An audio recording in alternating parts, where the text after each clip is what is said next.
Parents voluntarily giving up their kids as they get older, close to being teens or in their teen years. It is a huge problem in Virginia, specifically in our part of the Commonwealth.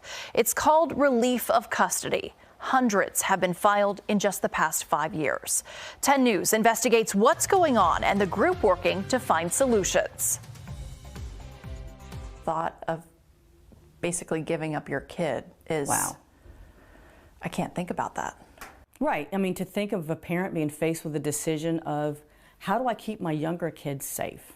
How do I keep myself safe? How do I keep the child, the teenager that I love safe? And feeling like they're failing at that. What a feeling that must be, right? That they feel like they have no choice. But that's the choice parents are faced with. There's an increase of parents filing for relief of custody. When a parent decides they're unable to take care of their child, they ask the court to relieve them of custody. Typically, the child would then go into foster care. Renee Brown is the CEO and president of DePaul Community Resources. She's part of a group the state put together to try and solve the issue.